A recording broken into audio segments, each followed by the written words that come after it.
What's up mga ka-Dash 2? Ngayon, sa video na ito, sa vlog na ito, ang tatalakayin natin ay pabula. Ano pang inaantay nyo?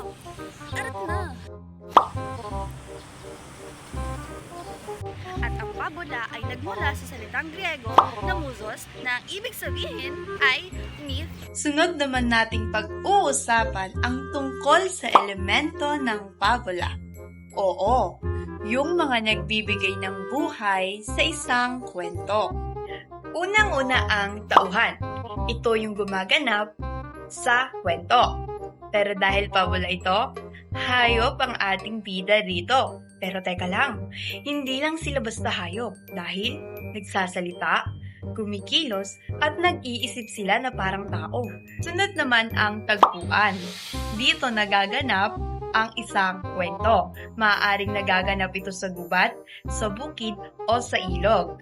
Dito rin makikita ang pakikipagsapalaran ng isang karakter o ng isang tauhan sa isang kwento. At pangatlo naman ang aral. Ito ang pinakapuso ng pabula.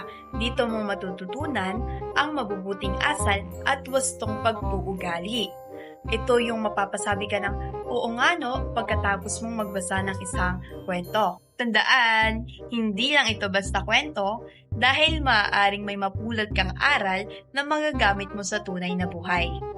Panghuli ang banghay na kung saan may simula, gitna at wakas. Ang simula, dito ipinapakilala ang mga karakter ng tauhan at sinasabi rin o ipinapakita kung saan ang tagpuan. At sa gitna naman, kung saan nakikita ang mga nagiging problema at pangyayari ng isang kwento. At ang wakas na kung saan naayos ang lahat at dito rin natin napupulot ang aral ng isang kwento. Ganyan kaganda ang elemento ng pabula. Kaya, sa susunod na ikaw ay magbasa, iyong tignang mabuti ang iyong binabasa at hanapin ang mga elemento ng pabula kung narito ba. Ano naman ang kaligirang pangkasaysayan ng pabula? May paniniwala na ang pabula ay nagmula sa India. Ito ay hinango sa Panchatantra at Jatakas. Una, ang Panchatantra. Ang Panchatantra ay pinaniniwala ang pinakamatandang katipunan ng pabula sa India at ito ay lumaganap noong 500 taon BC. Pangalawa, ang Jatakas. Ang Jatakas ay ikinapit ng mga Buddhist na nauukol sa muling pagkabuhay ni Siddhartha Gautama o si Gautama Buddha. Sino naman kaya ang ama ng sinaunang pabula?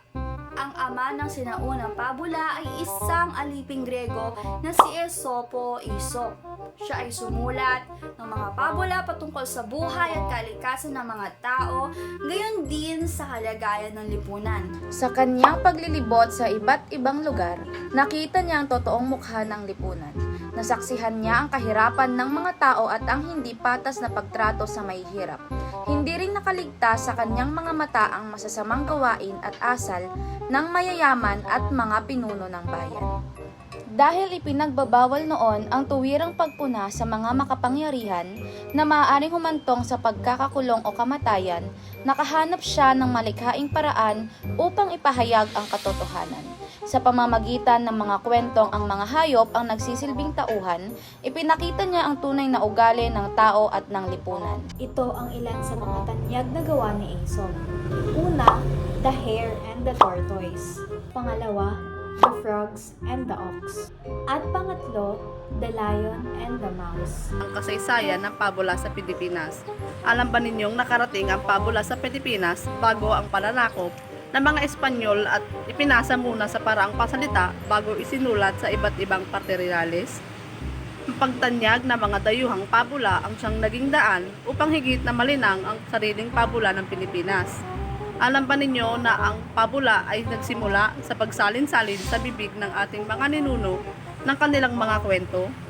At mayroon ding sarili ng pabula ang mga katutubo na tinatangkilik bilang paraan na paglilibang at pangaral sa mga anak. Kilala ba ninyo ang mga tanyag na manunulat ng pabula sa Pilipinas? Isa na rito si Virgilio S. Almario. Siya ay pinanganak noong March 9, 1944 sa Camia, San Miguel, Bulacan. Siya ang sumulat ng ilang mga pabula tulad ng pabulang Silanggam at Sitipaklong. Ang kwentong Silanggam at Sitipaklong ay karaniwang nagtataglay ng mga aral ukol sa diskarte, pagiging maingat at kahalagahan ng pagtutulungan. Alam mo ba na si Dr. Jose Rizal Ako si Jose Rizal! Ako ang namatay sa inyo! 118 years lang nakakaraan! ay isang manunulat ng pabula. Siya ay ipinanganak noong June 19, 1861. Ang mga pabulang kanyang sinulat ay may pamagat na Silanggam at Sitipaklong, Sipagong at Simatsim. Ang pabulang Sipagong at Simatsim ni Dr. Jose Rizal ay kanyang inilathala noong 1889. Ito rin ang naging pundasyon ng panitikang pambata sa Pilipinas. Ang aral na mapupulot dito sa kwento ay ang pagkakaroon ng kumpiyansa sa sarili, pagiging tapat sa kapwa, at pagkakaibigan.